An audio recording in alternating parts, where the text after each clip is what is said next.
Welcome to REI TV. This week we're going to be talking about the very best places to invest in real estate. And for fun bonus, I'm also going to talk about where not to invest.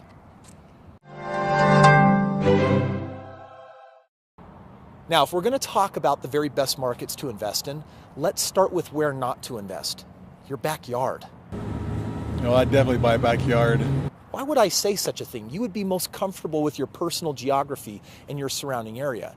What do you think's riskier, investing out of state or in your backyard? If you don't have the knowledge of out of state, I would say out of state is riskier because you don't have that, I've lived in Salt Lake my whole life, so I know, what properties could be more valuable.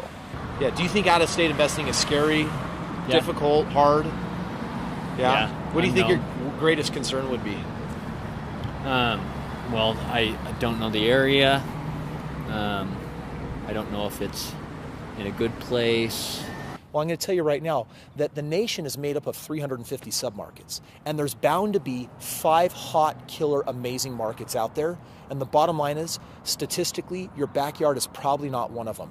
And what's that going to do to your ROI and overall experience in real estate? I'll tell you right now that on average, it'll actually cut down your return on investment by 50, 60, or 80%. So where are the very best places to invest? Well, a more important question right now is timing. Because have you ever heard the phrase market bubble, the bubble popped and what happened? Well, think about real estate, how it's going up over time in value, but it doesn't move in this straight line, right? Everything over that line is, we call it a bubble, and bubbles do eventually pop. And the inverse of that is what you'd call a trough, and troughs also pop. We have to come back. Why? Because of inflation and because real estate will always come back to at least what it costs to build a house as long as we're making babies, because it's population driven. Now, think about that bubble for a moment and think about that trough for a moment. In a bubble, I'm using a cash flow strategy, and the purpose is to go into a cash flow market. I want to go to a market that has a really high cap rate. If you're an investor, you know what I mean by that. That means that if I buy a house, I get a mortgage, I take into account all of my expenses and how much cash flow is left, and how does that cash flow relate to the money that I put in, and that gives me a cap rate or helps me understand what my net margin is. Generally, if an investor can find something at 8 or 10%, they're thrilled. I go into markets where I shoot for 13 and 14%, and on my last 1,000 deals, that's what I hit on average. So in a cash flow market, really the focus is on a short-term single-family home rental, going to hold that home for 3 or 5 years in an optimum market like we talked about before, meaning one of those top 5 of 350 submarkets. Similarly, if you find the market crashing and you're in this trough, that's an excellent time to be making money in real estate, because that's where you can actually hone in on markets that have the huge equity play.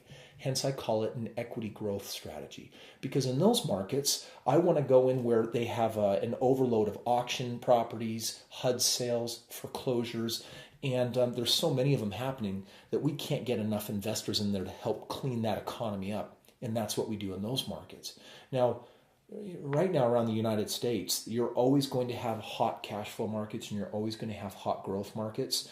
And personally, I like to have my hand in both, because it's going to depend ultimately on my personal strategy and what market is ultimately going to serve what my really big picture goal is, which really comes down to depending on whether I'm focusing on increasing my net worth or my cash flow.